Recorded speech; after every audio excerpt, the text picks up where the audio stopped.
Learn the most advanced recruiting techniques. Land the most desirable talent. Launch your company towards massive success. This is the Higher Power Radio Show with Rick Girard. Bad job descriptions breed bad hires, and a lot of other issues too. So success in building an outstanding organization and mitigating legal risk starts with the quality of your job description. I'm Rick Girard, and welcome to the Higher Power Radio Show. Our mission is to discuss and deconstruct insights from top-performing entrepreneurs and industry experts. Every week, we uncover tested tactical solutions to solve your company's toughest hiring challenges. Today, we have a special guest, Robert Yonowitz, the partner and labor attorney of Fisher Phillips. He's actually a partner in the Irvine office of the national law firm, one of the oldest and largest firms in the country practicing exclusively in labor and employment law, representing management. Prior to practicing law, he was also worked for the United States Senate Judiciary Committee, Subcommittee on Courts. He's a proven expert with many aspects of labor and employment law, including litigation, harassment, discrimination, retaliation, wrongful termination, and wage hour class action claims, drafting key employment agreements and incentive compensation plans. Robert also developed and is the co-chair of his firm's nationwide unfair competition and trade secrets practice group, and has published numerous chapters, articles, and lectures on the benefits of arbitration, drafting employment agreements, and prevention of employee theft of trade secrets. Well, I want to offer a large higher power welcome to Robert Yonowitz. Robert, thank you for being on the show today. My pleasure. Absolutely. So things we're going to cover today, we got some good stuff because both you and I are big proponents of job descriptions, the importance of really writing job descriptions that are effective and communicative and people understand things. So we're going to cover what a job description is supposed to be, why it's important to have well-written job descriptions, and then tell you how to write something that is an effective job description. So let's start with, in your opinion, Robert, why would you say job descriptions are so bad these days? Well, I think they're bad for quite a lot of reasons, actually.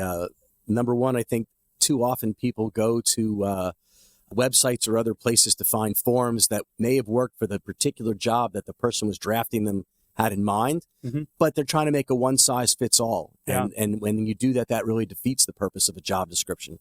But the biggest single problem, I would say, is that most people really don't understand what the purpose of a job description is.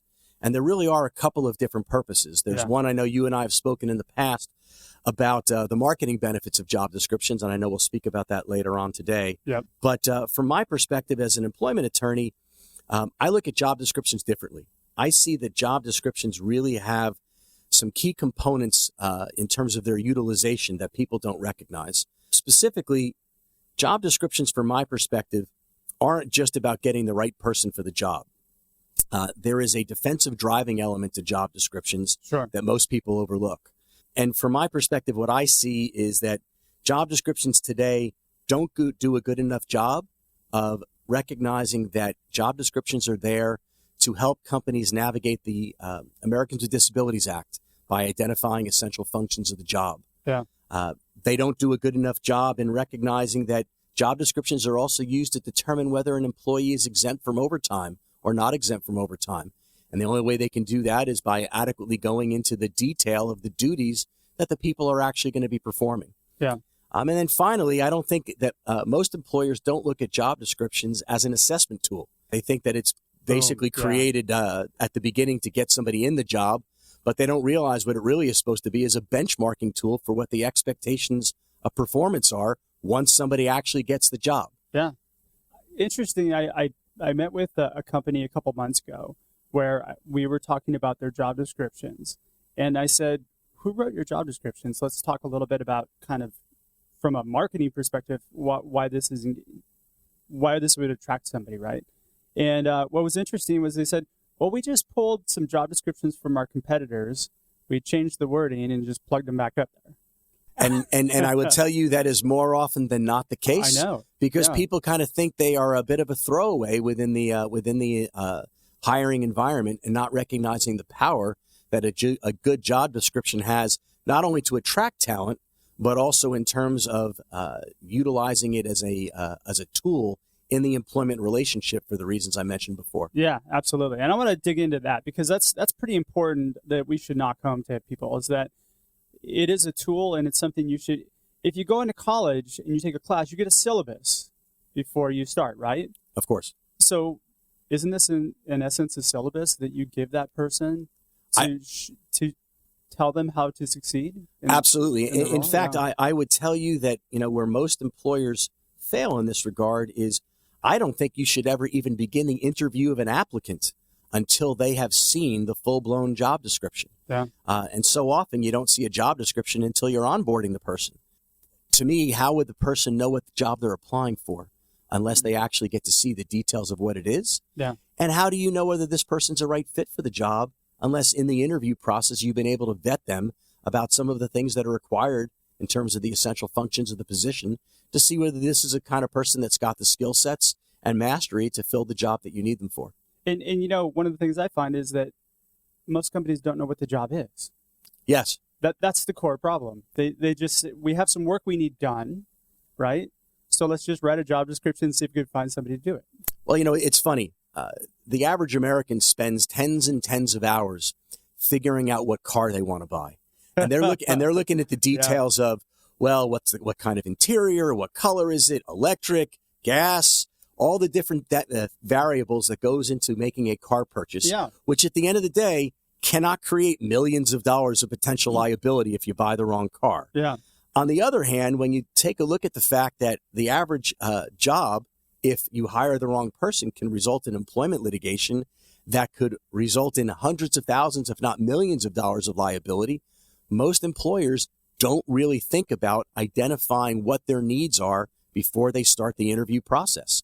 And a good job description really is designed to help the employer understand, what am I hiring for? Yeah. What are those tasks that I need to have performed? Yeah. And what is the output that I need from this position in order to achieve the objectives that I have for my business? Yeah. And then what kind of person is going to actually fit into this role effectively and be able to communicate that on a piece of paper?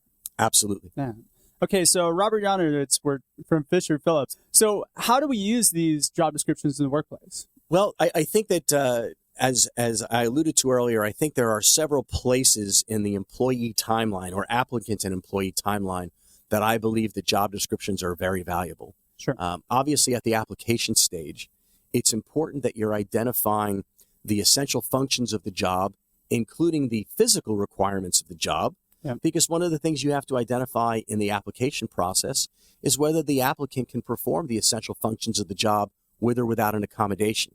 Gotcha. It's very hard for an employer after the fact to say, well, you know what, we had a 50-pound lifting requirement that was essential, and now you're telling me after I've already hired you, you can only lift 20 pounds? Yeah. You're gone? Well, what's going to happen is they're going to get sued under the ADA for disability discrimination, yep. And they're not going to be believed that it was an essential function of the job if it wasn't in the job description. On the other hand, if the job description says one of the requirements is you have to be able to lift 50 pounds on a repetitive basis, you're going to have a lot of credibility as an employer that that's one of the key components of an essential function of the job. Absolutely. Okay. So we have lawsuit prevention. You've got ADA accommodation. What about using it as a tool for performance review and disciplinary action? So once we've hired the person, I think that the other components or other points in the timeline that you can really be utilizing a job description, first as a benchmarking tool on annual evaluation. Yeah. A good job description should be identifying by quantity and quality what the output is they're looking for in the position. Yeah. The person's either going to meet those objectives or they're not, and comes time for annual review, that's a way for you to go ahead and use it as a measuring tool. Absolutely. Similarly, when it gets worse than even being able to wait to annual evaluation, the job description provides credibility in the performance discipline process. By going ahead and accurately describing in the job description the components of performance and the duties that need to be performed, when the employee is not doing the job that's expected of them, one of the most common refrains that you'll hear from an employee is, well, you never told me that was part of my job. Yeah. I didn't know that was my responsibility. Got it. To which we want the credibility as the employer to be able to say, well, hang on a second. Is that your signature at the bottom of this job description? when I gave this to you, it was there to identify for you what the key components of performance were that we were looking for in the job. Yep. You didn't do these items on a repetitive basis, and that's why we're either counseling you to get it better, or unfortunately, sometimes we're terminating you because you couldn't get it right. Got it. So, and that's something that, again, that goes back to the syllabus comment, right? I mean, if you've got a benchmark or a road laid out, I like to see 90-day and 1 year kind of standards built into a job description. And that's what we try to do when we build out job descriptions. I certainly think that in the employment process, the best friend of the employer is transparency and fairness. Yeah. The more we can identify for the employee what they need to do to be successful, the more likely they will be successful. And if they're not successful, it isn't going to be because we haven't told them. And therefore, we've got the fairness and the transparency. And those two key components are really what helps employers from getting sued in this very volatile litigation environment that we're in. Yeah. And I think last year litigation was up quite a bit, right? Quite a bit. Wow. So we're talking about really two different types of job descriptions. So just so our listeners aren't confused, you should have an internal and then maybe an outward, external or marketing based one that you put out on job boards to attract people, correct? Yes, I certainly think that the fundamentals of the kind of job description I'm describing may not be necessarily your best recruiting tool to get somebody to respond to an ad, because it's while accurate, it's a little dry. Yeah. I certainly think putting together more of a marketing job description to the community as you're looking for applicants and letting them know this is a 10,000-foot overview of the job designed to entice you to see if you're interested in applying is a very valuable tool to be using. Yeah. But then once we actually have the applicants applying for the position, we want the more exactitudes of the kind of job description I'm describing, which does that defensive driving component. All right, so we're going to take a quick break. We're talking to Robert Yonowitz, partner and labor attorney at Fisher Phillips. When we come back, we're going to actually break down a job description in more depth and talk a little bit about how you can make an effective job description for your company. Be right back. You're listening to Higher Power with Rick Girard, giving you access to recruiting techniques that will help you hire key talent to build your company towards real success. Rick is a recruiting executive and entrepreneur who's been successfully recruiting in the aggressive Silicon Valley technology landscape for the past 2 decades. After a very successful stint at Apogee, he founded Stride Search in 2012. Based on a lean efficiency model, Stride has uniquely positioned itself as a leader in retained search for the most critical talent hires within a small organization. Whether you're a startup executive or recruiting professional, by listening to Higher Power with Rick Girard, you will walk away with skills to help you attract and hire great talent. Now back to Higher Power with Rick Girard. And welcome back to the Higher Power Radio Show. I'm your host, Rick Girard, and today our guest is Robert Yonowitz, partner and labor attorney at Fisher Phillips. So we just discussed some key things about key components about what a job description is and what needs to be in a comprehensive job description in order for you to make things happen. So now we're going to talk about distinguishing between, Robert, you mentioned defensive driving job description, which is kind of where we want to get into and talk about really how we take that job description and what elements need to be in it to be effective. Sure. So let me kind of break it down. Thanks for carrying me on that one.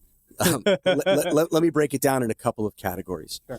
So first, I think a good job description, because of those ADA issues that we talked about, should be identifying the essential functions of the job, as well as the essential physical requirements of the job.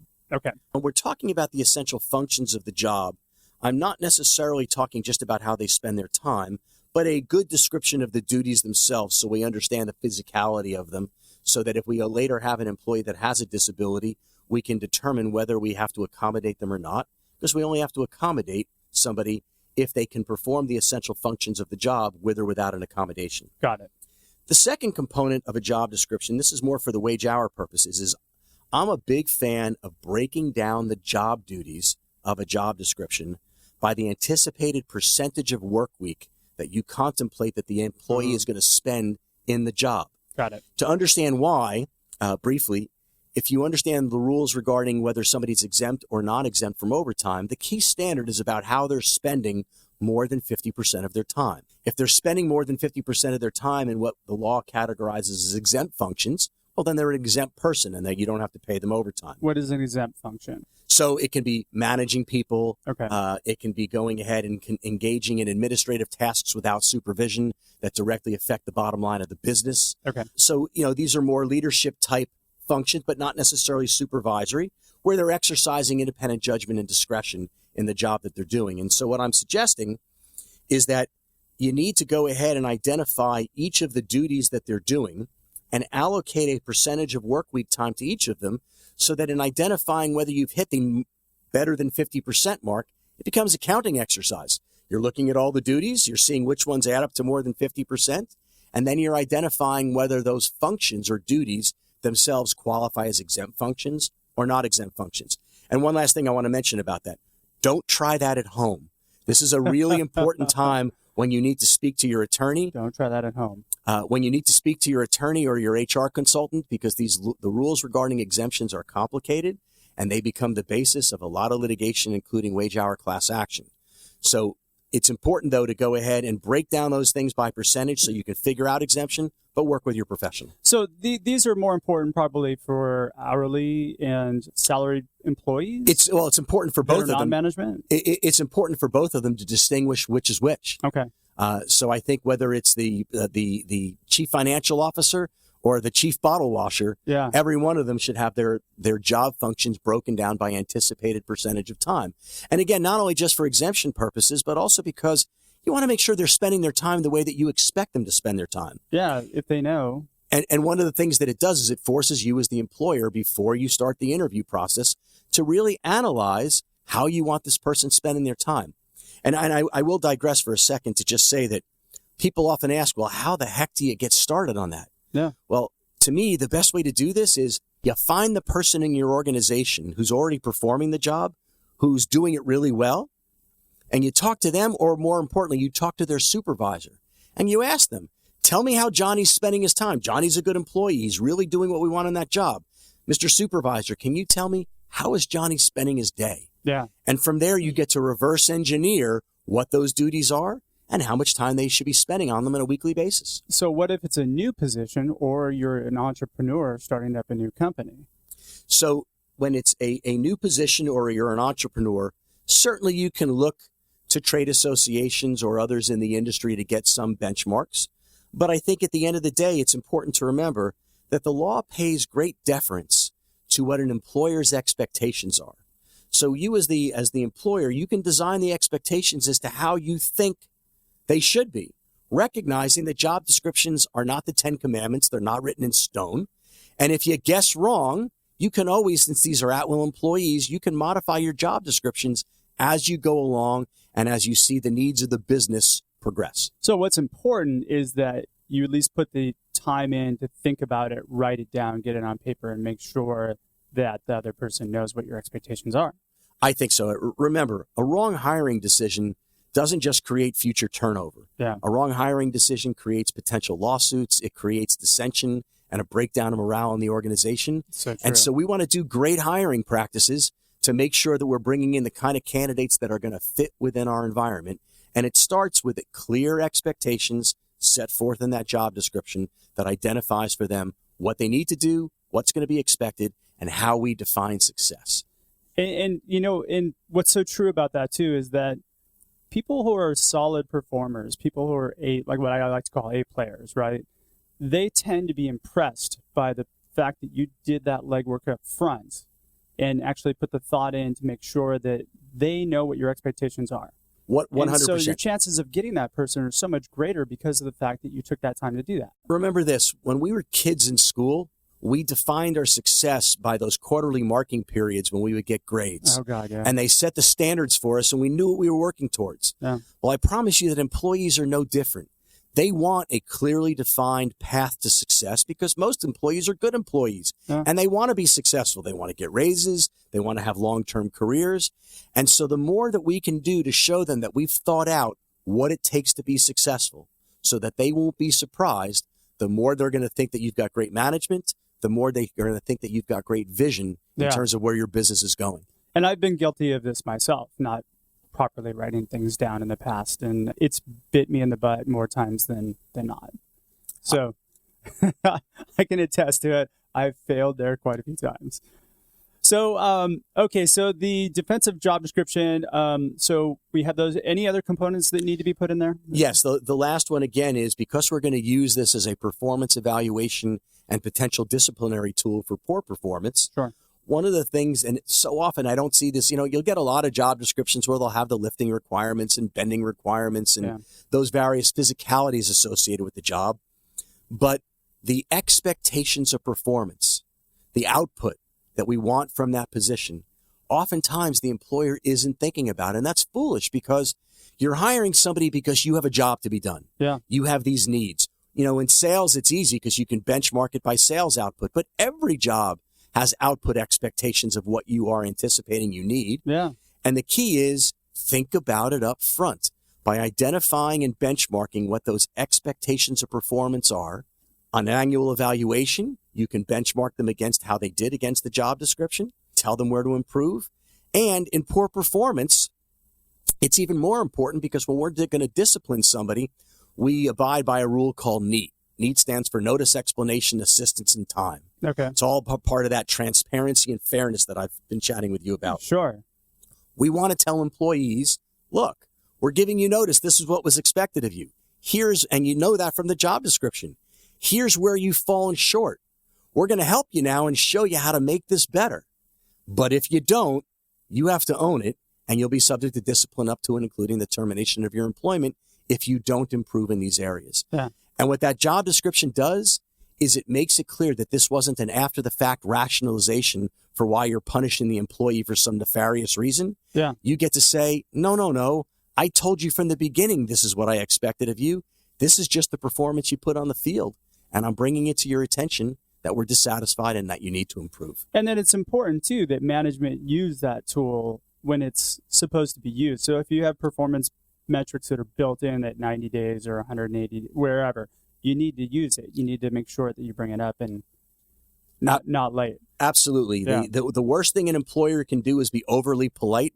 It's more important to be exact. Yeah. When you don't tell all the legitimate, non-discriminatory, non-retaliatory business reasons for why you're making a decision about an employee, you're going to have a higher likelihood of getting sued for discrimination or harassment or one of the many other things. Yeah. Conversely, when you are communicative, it's like I always like to say, a good termination is one that comes as no surprise to anybody. And so by benchmarking those things in the job description, by reinforcing them at annual evaluation, by counseling and disciplining where you need to, where performance is substandard, it's not going to come as a surprise when it's time to say goodbye because they're going to know it's coming. Is there such thing as good termination? It's never a happy day, but sometimes it's important to be able to go ahead and move the business forward and maintain the morale of the remaining employees who are trying their best. And sometimes it's better for that person who's leaving. Yes. They're not just probably is a not good in fit. the right role. Yeah. So what are those three components again, just so we kind of remind the audience? So again, we're going to want to make sure that we identify by percentage of work week, how the individual is spending their job duties. Okay. We're going to want to go ahead and make sure that we are benchmarking performance indicators of what that expectation of performance is. And for the ADA purposes, we're also wanting to make sure that we're identifying what those physical requirements are of the job, and so we can identify those essential functions in the event that we have to later on talk about whether we need to provide an accommodation to somebody that may or may not have a disability. Now, you find a candidate, you say you recommend that you share this job description with them prior to them coming in for the interview, correct? Yes. So when they join, you have them sign off on the bottom of it, hey, I agree to terms and conditions of this? 100%. It's on their first day of onboarding, right along with the statements that will say, but as an at-will employee, we reserve the right to, of course, change these things from time to time on a go-forward basis. So it's not a living in stone document. It's a evolving document that may change depending on the needs of the business. Yeah. That's some really, really good stuff. And I hope that our audience listens to it and actually takes it to heart and starts developing effective job descriptions. Now, what we see on the internet most of the time is what I call marketing job descriptions, right? One of the things that I see on those is you have a wish list of requirements. I have a question for you because this is something that I think is silly. You'll have 5 years of this, 4 years of that, requirements for the job, right? Is that something that could be used against you if you are sued? Because let's say, for example, maybe a discrimination case where they say, well, look I check off all the requirements, but they didn't hire me for whatever reason. Is that a potential liability for you as a company if you have that kind of requirement section and posted on a job description? No, and I mean, just to back up, first of all, when I think of those marketing job descriptions, I think of them more as job postings than I do as job descriptions. Got it. But nonetheless, I think as long as those wish list requirements are genuine ones and they are reasonably job related to the actual position, I think they're fine. Okay. Where you get a disconnect, whether it's in the posting or in that defensive driving job description that we talked about a moment ago, I think the biggest mistake that employers make in this regard is when the posting or the job description does not actually mirror the job itself, where there's a disconnect between what you're saying the job is and what they're actually doing. The most common kind of disconnect is you're telling the employee that they're going to be spending 30% of their time doing a function that maybe they perform once or twice a year. So it's really important when you're developing these descriptions or your wish list, go back to the well.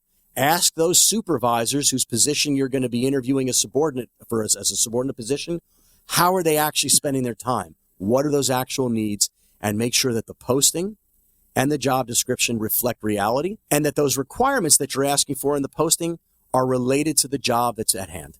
So they should mirror each other. Yes. I mean, that's pretty important. So the job posting, I'll relabel it to posting because I think that's something that I think that's a place where a lot of companies fail too, is that it's all about kind of who we are, what we need, and what our perks are. I don't know if you've noticed kind of that trend, right? So one of the things I just wanted to, on top of this, is add two things that I think will be really helpful in a job posting for companies so that when they put a posting out there, they're able to attract talent that's above and beyond what they're getting, right? Number one, when you start the posting out, there needs to be a hook. It needs to be about the candidate that you're trying to attract.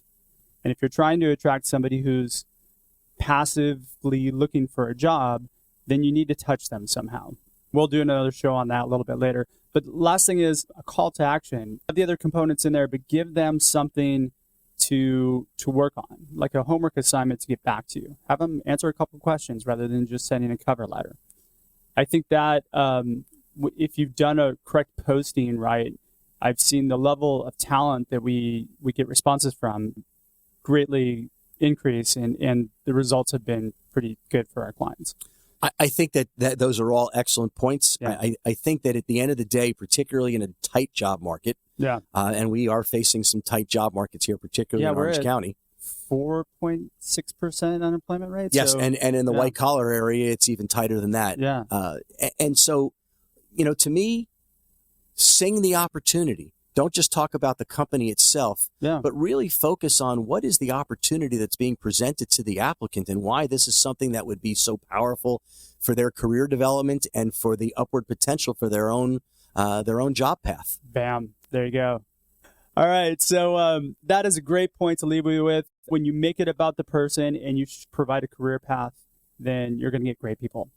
So we're just about out of time for today's show. Robert, thank you so much for your time investment today. It was great to have you on the show. My pleasure. Now, I'm sure there's going to be some people that are going to want to get a hold of you. What's the best way for them to reach out? So you can absolutely get a hold of me. Again, it's Robert Yonowitz over at Fisher Phillips. My email address is ryonowitz. That's RYONOWITZ at fisherphillips.com. Or you can call it 949-851-2424. And for those of you that do reach out and send me an email, one of the things I'm doing right now is, given the law changes that just happened in January of 2018, employment applications all have to be redone because there's new requirements that the law has put out that says you can't be inquiring into salary history or into prior criminal convictions. And so everybody's employment applications, if they haven't been redone since January 1, they're probably illegal. Yep. So by all means, if you reach out, I'm happy to send you a free application for you to use in any of your businesses. And they're awesome. So I highly recommend you get in touch with them. So I want to thank our listening audience for tuning into this week's episode of Higher Power. Quick thanks to our team. We have our engineer, Paul Roberts, our producers, Andrea Ballin, Shanti Ryle, and our executive producer, Kim Iverson. To listen to this show and any past episodes, you can check us out on Hire, that's Hire, Power, Power, Radio, Radio.com, or Higher Power Radio on iTunes. Follow us on LinkedIn or Facebook at the Higher Power Radio Show, or you can follow me at Rick_Girard. So we have another great show lined up for you guys next week. Our guest will be Stephanie Paul, the CEO of Stephanie Paul Inc. So I'll leave that up to your imagination. I'm your host, Rick Girard, and you have been listening to the Higher Power Radio Show. Aloha. Thank you for listening to Higher Power with Rick Girard on OC Talk Radio.